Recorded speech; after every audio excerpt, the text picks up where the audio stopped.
Hello my dear student, स्वागत है आप सभी का। देखिए, आज का हमारा जो टॉपिक है वो है कंज्यूमर बिहेवियर। इसको समझते हैं, यहाँ से किस प्रकार के क्वेश्चंस बनते हैं वो हम देखेंगे।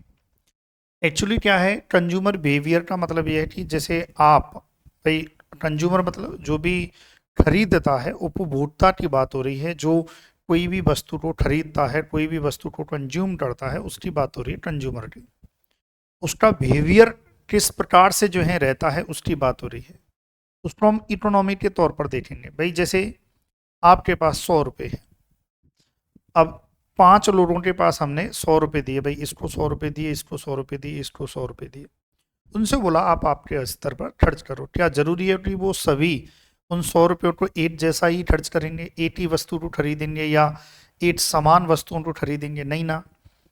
एक व्यक्ति अलग टाइप के, अलग तरीके से उन 100 रुपयों को खर्च करेगा। वो उसकी आवश्यकता के अनुसार जो है वस्तुओं को खरीदेगा, दूसरा उसकी आवश्यकता के अनुसार। तो यही क्या है, इसी बात को समझना है।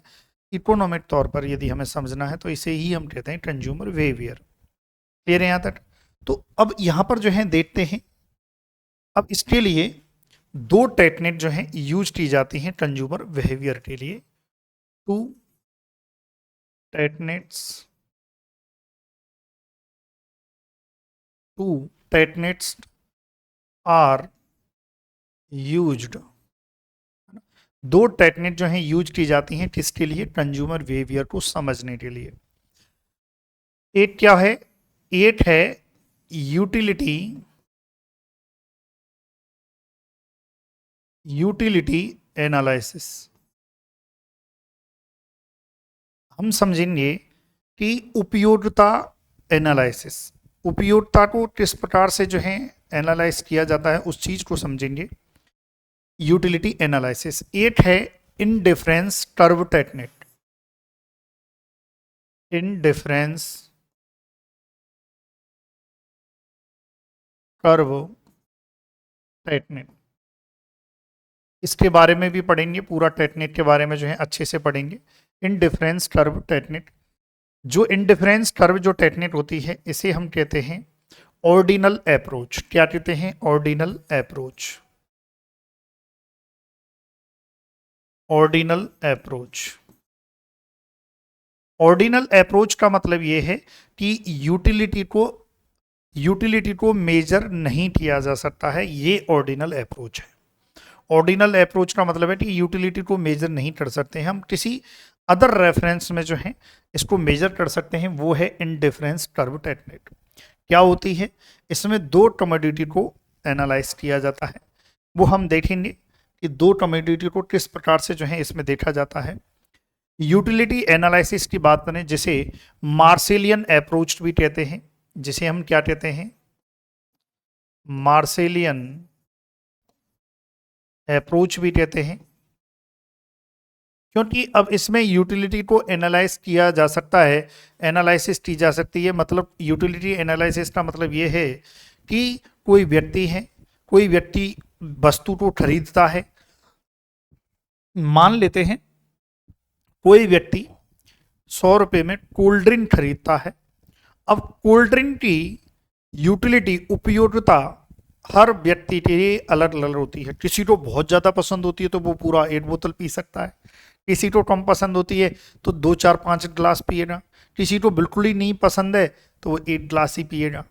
समझ रहे हो? तो वस्तु तो है, एक वस्तु है, लेकिन हर व्यक्ति के लिए उसकी उपयोगिता क्या है? अलग अलग होती है। शराब, शराब एक वस्तु है।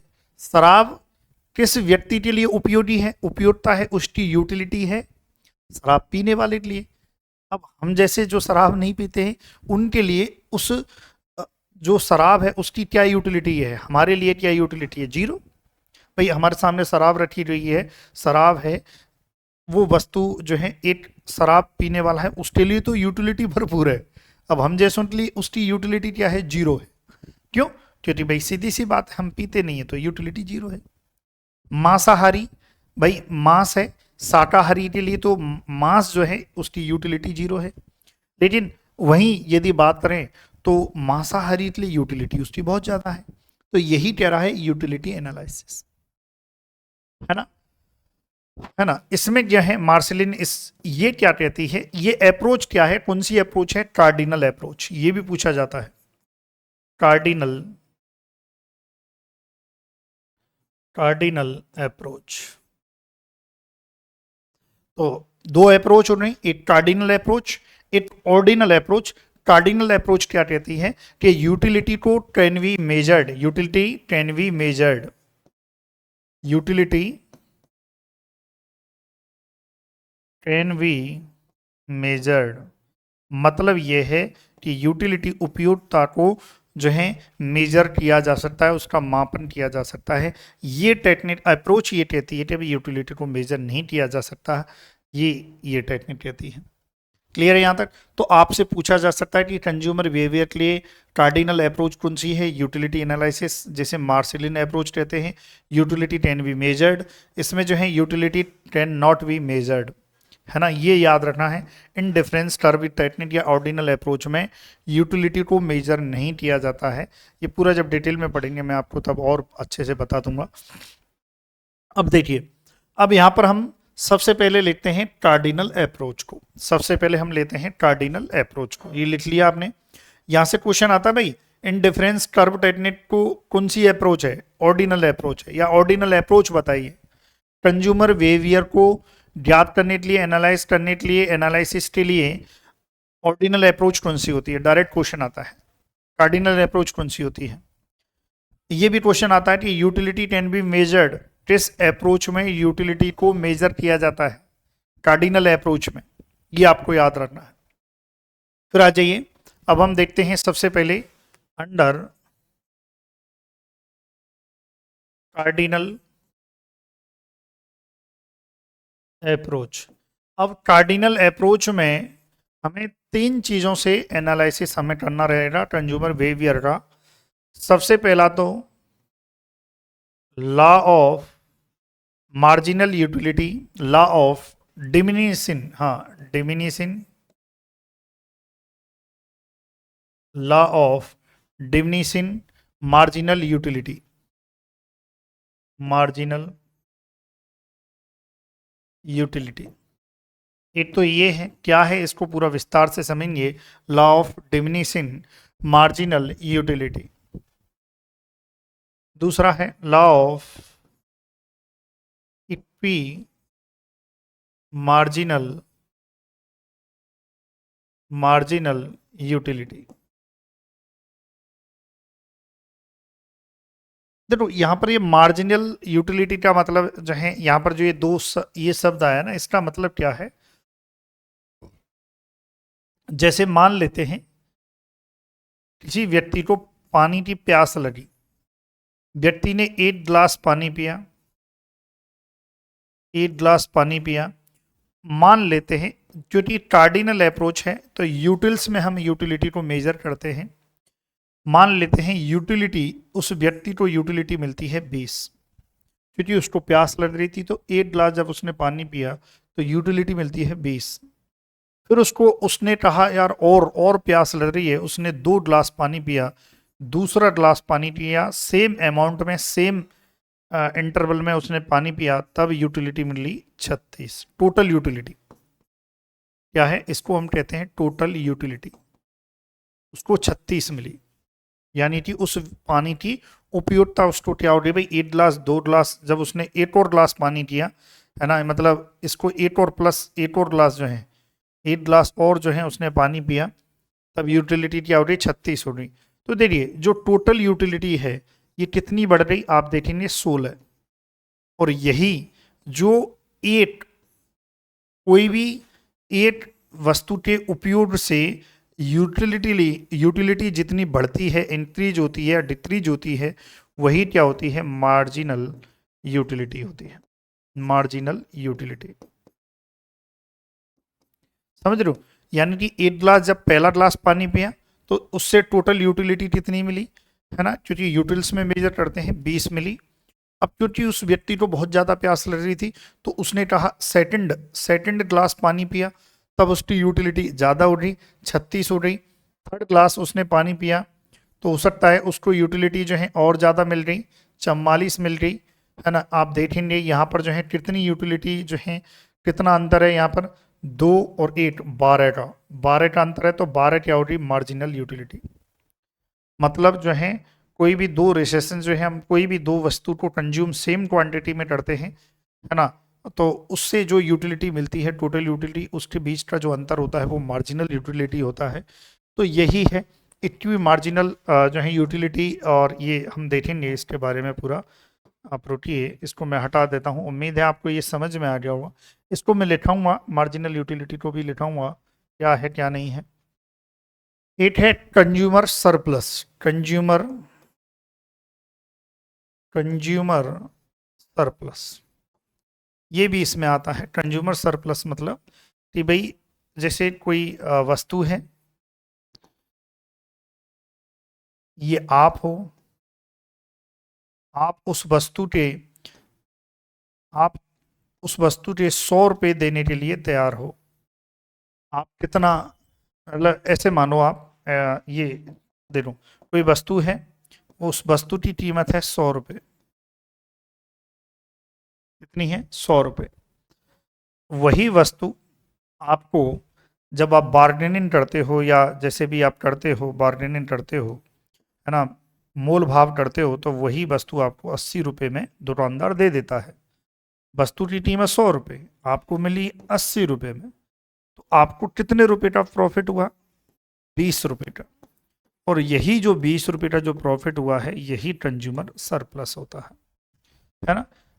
एक्चुअल में जो वस्तु की कीमत है और एक्चुअल में आप पे करते हो, है ना, वो उसका डिफरेंस जो है वो रहता है क्या, कंज्यूमर सरप्लस। इसको भी डिटेल में हम लिखेंगे, पूरा विस्तार से समझेंगे। अब सबसे पहले हम समझते हैं law of diminishing marginal utility को। तो चलिए भाई, ये आप उतार दिए, नोट डाउन कीजिए। चलिए,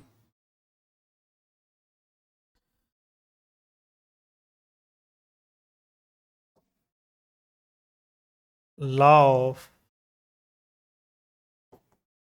डिमिनिशिंग मार्जिनल यूटिलिटी।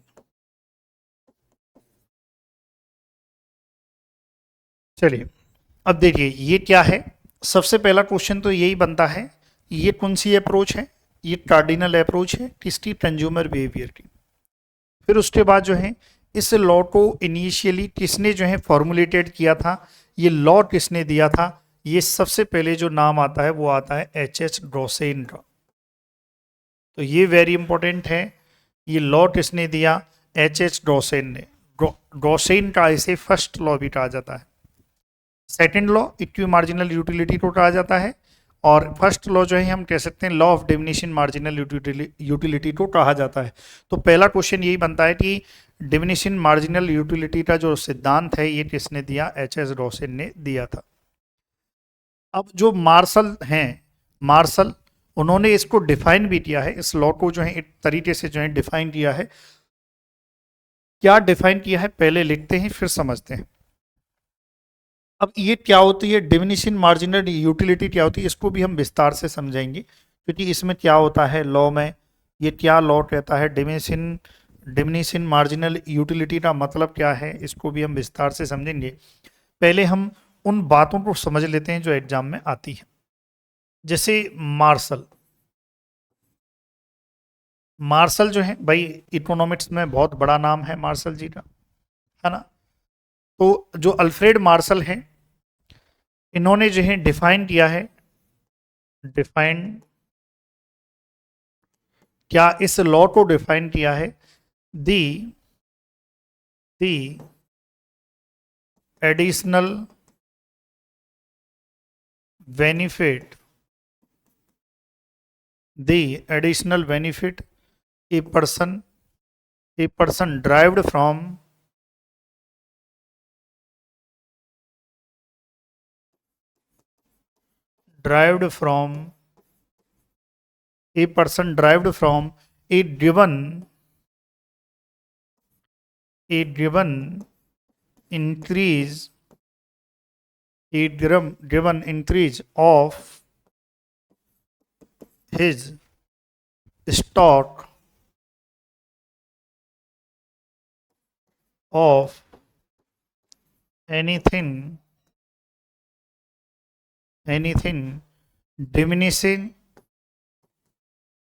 diminishes यानी कम करता है with the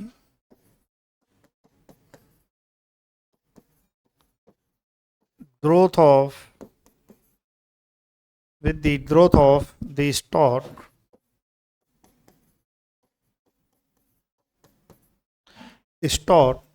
he has। इसका मतलब समझिए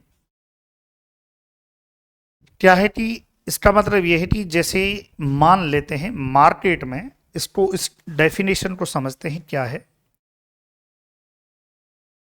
मार्केट में मैं टमाटर को समझाता हूं, टमाटर के आधार पर इसको डेफिनेशन को समझाता हूं। टमाटर की जब मार्केट में, ये मार्केट है,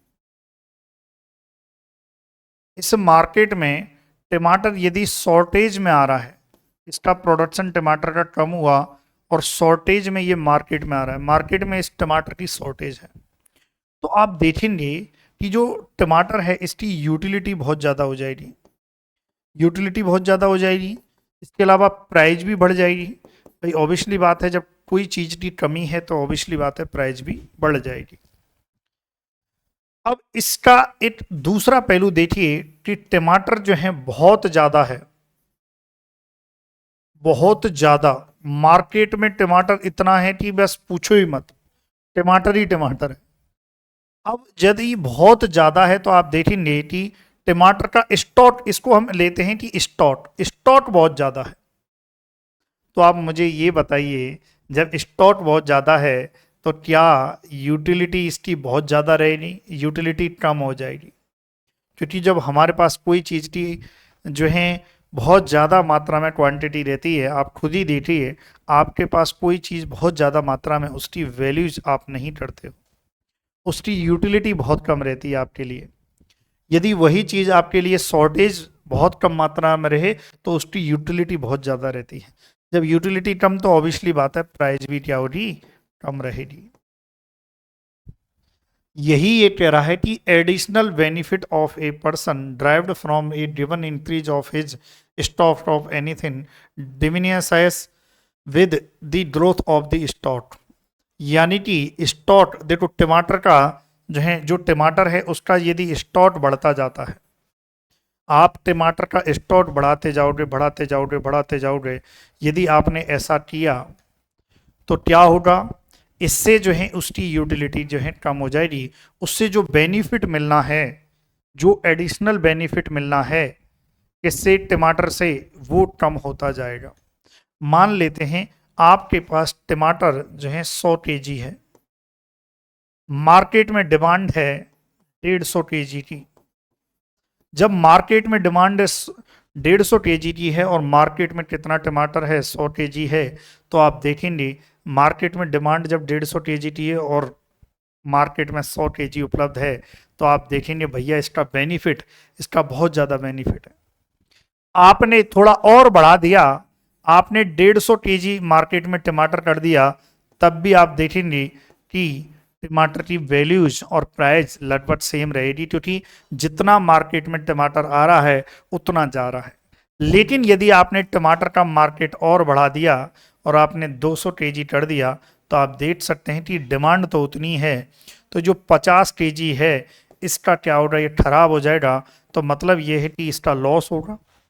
तो आप ओवरऑल देखेंगे कि जो बेनिफिट है, यदि आपने एक एक्स्ट्रा आपने स्टॉक बढ़ाया, आपने 50 केजी का स्टॉक बढ़ाया, कितना केजी का, 50 केजी का, तब तक कोई दिक्कत नहीं, लेकिन आपने और एक्स्ट्रा बढ़ा दिया 50 केजी का, तो जो एडिशनल बेनिफिट मिलने वाला था, यहाँ पर आपको एडिशनल बेनिफिट मिल जाएगा, लेकिन यहाँ पर आपको एडिशनल बेनिफिट नहीं मिलेगा, क्योंकि आपका 50 केजी टमाटर तो खराब हो जाएगा। यही कह रहा है कि additional benefit of a person drive from a given increase of his stock anything, यानी कि एडिशनल बेनिफिट क्या हो रहा है, डिमिनिश साइजेज होता है ना। यानी कि इसका मतलब है कि जो डिमिसाइज का मतलब डिमिसाइज साइज का मतलब होता है कि कम होना, उसकी हम कह सकते हैं कि कम होना, है ना, इसका मतलब ये होता है। क्लियर है? तो इस लॉ का मतलब यही होता है। इसको और समझते हैं हम, और नए तरीके से समझेंगे। उम्मीद है आपको जितना समझाया उतना समझ में आ गया होगा। आप चाहोगे तो मैं हिंदी में भी लिख देता हूँ इस बात को, ताकि आपको और ज़्यादा अच्छे से समझ में आ पाए। मैं हिंदी में भी इस बात को लिख देता हूँ, पूरी बात को। किसी व्यक्ति को किसी व्यक्ति को लिखेंगे साथ ही साथ, किसी व्यक्ति को किसी भी वस्तु के स्टोर में, किसी भी वस्तु के किसी भी वस्तु के स्टोर में, किसी भी वस्तु के स्टोर में दी गई दी गई वृद्धि दी गई वृद्धि से, स्टोर में दी गई या की गई ना, स्टोर में की गई वृद्धि से जो जो अतिरिक्त जो अतिरिक्त लाभ मिलता है,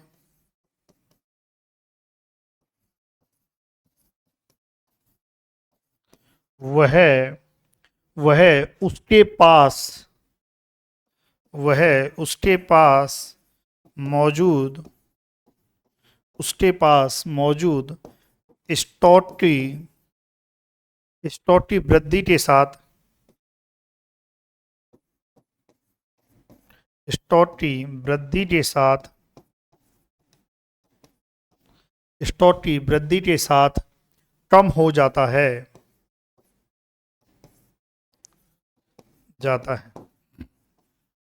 है ना। ये ध्यान रखें, यही सेम बात को इसमें ऐसे बोल दिया है। इसको समझना होगा कि किसी व्यक्ति को किसी वस्तु के स्टॉक में की गई वृद्धि से जो अतिरिक्त लाभ मिलता है, मानो उसने स्टॉक में वृद्धि की, 2 स्टॉक 50 kg जैसे मैंने अभी कहा, तो वृद्धि अतिरिक्त लाभ मिलता है, लेकिन वह उसके स्टॉक में वृद्धि के साथ कम हो जाता है। मतलब जो है वो बहुत ज़्यादा और स्टॉक में वृद्धि करेगा तो कम हो जाएगा भाई, ये है। तो यही क्या है, इसकी डेफिनेशन इन्होंने दी है। अब इस लॉ को समझने के लिए कुछ बातें, एजम्पशन हमको मानने होंगे। चलिए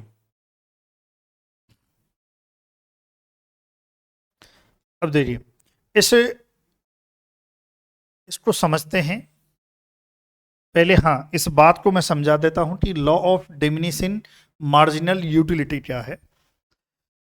डिमिनिशिंग मार्जिनल यूटिलिटी ये होती है, जैसे आपको बहुत ज़्यादा प्यास लगी, आपने 1 गिलास पानी पिया, उससे आपको कुछ ना कुछ यूटिलिटी आपको मिलती है। आपने 2 गिलास पिया तो उसको यूटिलिटी आपको और ज़्यादा मिलेगी। 3 गिलास पिया तो यूटिलिटी और ज़्यादा मिलेगी। 4 गिलास पिया, 5 गिलास पिया, 6 गिलास पिया, सेम क्वांटिटी और सेम इंटरवल में आपको पीना है। 1 गिलास जैसे ही खत्म हुआ, दूसरा लिया, तुरंत उसी क्वांटिटी में, सेम क्वांटिटी में आप गिलास पी रहे हो। अब आप मुझे बताओ, आप कितने गिलास पी सकते हो भाई पानी? 2 पी लोगे, 4 पी लोगे, 6 पी लोगे? 6 से आपको यूटिलिटी मिल जाएगी कि भाई आत्मसंतुष्टि, आपको सेटिस्फेक्शन मिल गया, मेरी प्यास बुझ गई। आपने 6 गिलास पानी पिया, आपकी 6 गिलास कैपेसिटी थी, आपने 6 गिलास पानी पिया, आपकी यूटिलिटी मतलब जो है कंप्लीट हो रही, भाई इस पानी से मतलब जो यूटिलिटी मैक्सिमम मिलनी थी वो हो रही। अब आप कहते हो कि अब इससे ज़्यादा आपने पिया तो मतलब उसकी कोई उपयोगिता नहीं रहेगी, फिर भी आपको पिलाया जा रहा पानी, और पियो और पियो और पियो, कितना पी लोगे?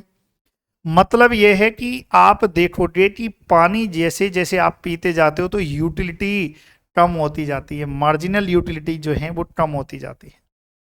भाई आपने 1 गिलास जब पानी पिया, उससे जो यूटिलिटी मिली, आपने 10वां गिलास जो पानी पिया, क्या उससे यूटिलिटी सेम रहेगी? क्या उससे उपयोगिता आपकी सेम रहेगी? भाई आपका जब 6 गिलास पानी पीने पे पेट फुल हो गया कि यार मैंने 6 गिलास पानी पी लिया, अब मेरी प्यास बुझ रही, मेरा पेट फुल है, अब मैं कहता हूं आपको कि 7वां गिलास और पियो, सर नहीं पिल रहा, फिर भी आप जबरदस्ती करके जैसे तैसे पी जाओगे। मैं कह रहा हूं और 8वां गिलास पानी पियो, बोले सर अब नहीं पिलेगा। क्या उस 8वें गिलास की उपयोगिता आप उपयोगिता है, यूटिलिटी है। आप मतलब जो है उस 7वें 8वें ग्लास की यूटिलिटी उपयोगिता आपके लिए क्या रहेगी, नेगेटिव में। मैं कहूँगा कि नौमा, ये नौमा क्लास है, ये भी पियो, सर पेट फट जाएगा। मतलब जो है आपकी उस ग्लास के प्रति यूटिलिटी क्या जा रही है, नेगेटिव में जा रही है। मतलब हमें यही यही चीज है लॉ ऑफ डिमिनिशिंग। डिमिनिशिंग मतलब कम होना मार्जिनल यूटिलिटी का। आप देखो ऐसे एप्पल देखो, आपको भूख लगी, आपने एक सेब खाया, फिर आपने वही सेम क्वांटिटी का दूसरा सेब खाया, कितना खा लोगे भाई? धीरे धीरे धीरे धीरे आप, है ना, देखोगे सेब, फिर सेब की यूटिलिटी कम हो जाएगी, एकदम आप भूखे आ रहे हो ऐसे। ओ बहुत भयंकर आपने काम किया, पहाड़ों में खोदा, पहाड़ खोदे आपने, और आपको एकदम बहुत तेज भूख है, और आपके पास सेब रखे हुए हैं। तब आप देखेंगे कि सेब, 8 सेब रखा हुआ है, 8 सेब आपको दिखा, तो आप तुरंत उसको खा जाओगे, और उसकी यूटिलिटी बहुत ज़्यादा आपको मिलेगी, उपयोगिता, क्योंकि आप बहुत ज़्यादा भूख है। फिर आपने देखा यार दूसरा सेब भी मिल गया, दूसरा खा जाओगे, यार अभी भूख नहीं मिली, 3 खा जाओगे, 4 खा जाओगे, 5 खा जाओगे, ऐसे 7 8 10, मान लेते हैं तुम 10 सेब खा जाओगे, पेट भर जाएगा। अब आपका पेट भर चुका है 10 सेब से, अब आपके पास और सेब, टोकरी भरी हुई है सेबों की, सेब रखे हुए हैं, लेकिन क्या उस सेब की यूटिलिटी है आपके लिए? नहीं है, उस टाइम पीरियड पे नहीं है, उस टाइम इंटरवल पे नहीं है। जब भूख लगेगी तब तो हो जाएगी यूटिलिटी, लेकिन उस पर्टिकुलर टाइम पे जब आपका पेट भर चुका है, उस टाइम उस सेब की यूटिलिटी जीरो हो जाती है, नेगेटिव में जाती है। यदि आप बहुत ज्यादा खा लेते हैं, अरे यार भाई साहब, कई बार होता है ना, आप बारात में और कहीं जाते हो, खाना बफेट में खाना खाने जाते हो, तो बहुत ज्यादा खा के आ जाते हो, है ना। यूटिलिटी आपकी 2 रोटियों तक थी और 2 4 पकवानों तक थी, लेकिन आप तो क्या है, पूरा का पूरा चेक करने जाते हो, और सब कुछ एक थोड़ा थोड़ा थोड़ा थोड़ा चाउमीन, बर्गर और ये सब्जी वो सब्जी, और फाड़ के आ जाते हो, पेट फट जाए वाली, लेकिन यूटिलिटी आपकी क्या है, उस चीज में जीरो हो जाती है, नेगेटिव चली जाती है। यही कह रहा है। चलिए अब आगे इस चीज को पढ़ते हैं, assumption of this law, of the law. चलिए भाई,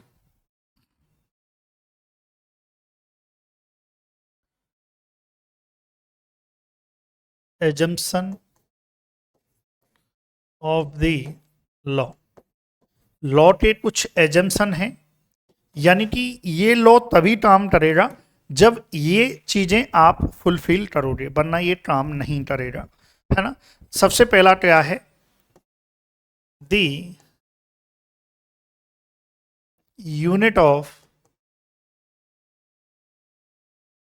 commodity, the unit of commodities consumed in succession should be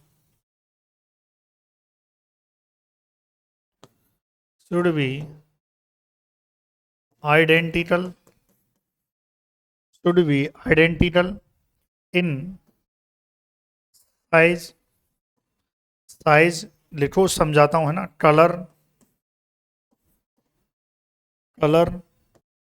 test, freshness,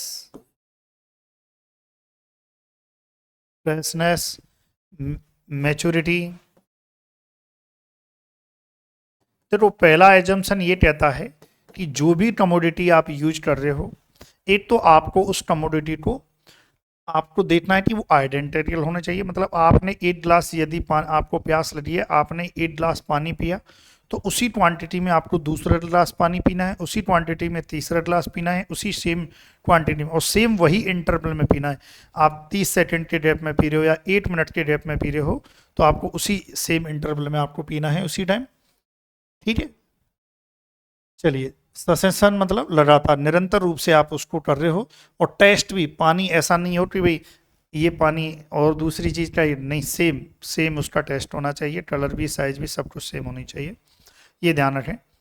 homogeneity of the commodity, यदि इसको अलग वे में यदि हम कहें, होमोजेनिटी यानी कि एक रूपता, homogeneity of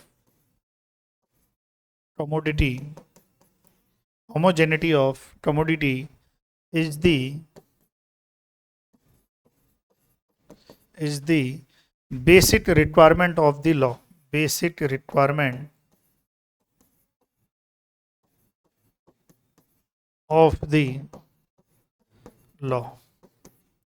homogeneity of the commodity is basic requirement, मतलब एक रूपता इस लॉ का बेसिक रिक्वायरमेंट है। कोई भी कमोडिटी जो कंज्यूमर कंज्यूम कर रहा है वो उसमें एक रूपता होनी चाहिए, ये आपको ध्यान रखना है। पहला तो एजम्पशन ये हो गया, तभी ये लॉ काम करेगा, ऐसे काम नहीं करेगा जैसा आप सोचते हैं। भाई जैसे आपको भूख लगी, तो अब ऐसा थोड़ी है आपको जो भूख लगी तो आपने रोटी अलग खा रहे हो और फिर रोटी, एक रोटी आपने ये खा ली, फिर ब्रेड खा लिया, फिर एप्पल खा लिया, ऐसा ना। रोटी खा रहे हो तो रोटी, जितनी क्वांटिटी सब्जी से खा रहे हो उतनी क्वांटिटी सब्जी से दोबारा खाना है ना, तब ये लॉ काम करेगा, तभी law of diminishing marginal utility को मेजर किया जा सकता है। ठीक है, दूसरा क्या है, देखो ये पूछे जाते हैं, एजम्पशन पूछे जाते हैं, एग्जाम में डायरेक्ट क्वेश्चन आता है, consumption of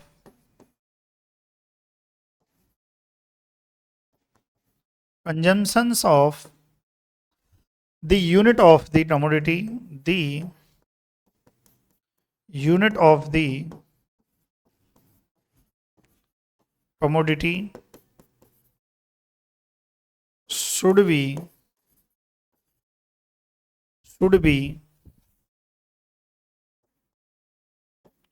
continuous,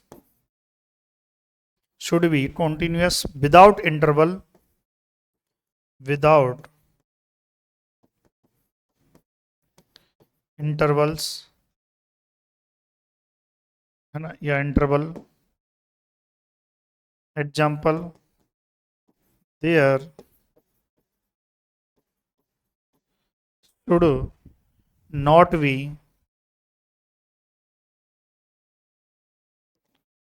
any gap, there should not be any gap during the consumption process.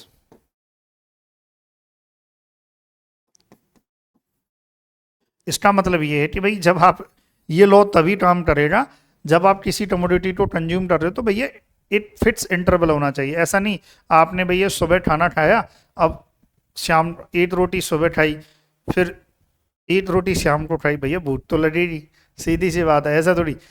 ये है आप खा रहे हो तो तुरंत खाते रहो, है ना, ऐसा कोई ज़्यादा गैप नहीं आना चाहिए, ये कहना चाह रहा है ना। चलो लिखिए इसे, आगे बढ़ते हैं।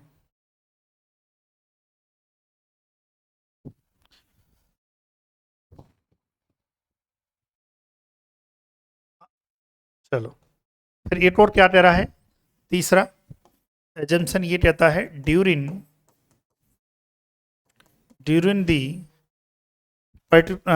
this particular process, during this particular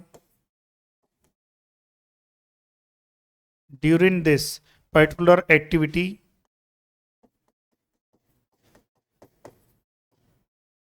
it is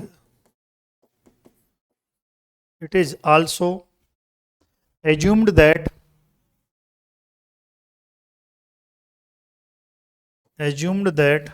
it is also assumed that taste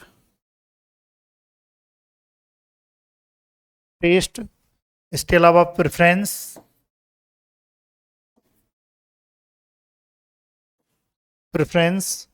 इसके अलावा income, etc remain unchanged।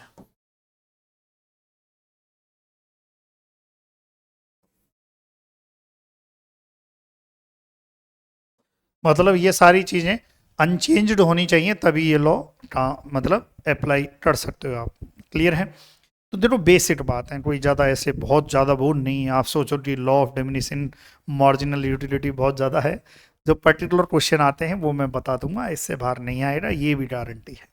Clear है भाई यहाँ तक? तो ये आपका ये अभी अभी बाकी है। अभी इसका जो एक्सप्लेनेशन है, मेन जहाँ से क्वेश्चन पूछा जाता है वो एक्सप्लेनेशन तो बाकी है। यहाँ से जो क्वेश्चन बन सकता है, एक तो यही क्वेश्चन बन सकता है एजम्पशन। एजम्पशन जो है marginal utility, law of marginal utility का एजम्पशन कौन सा है और कौन सा नहीं है, एक क्वेश्चन तो ये बन गया। दूसरा क्वेश्चन क्या बनेगा, ये किसने दिया, एच एस गॉसे ने, डेफिनेशन से क्वेश्चन नहीं बनेगा।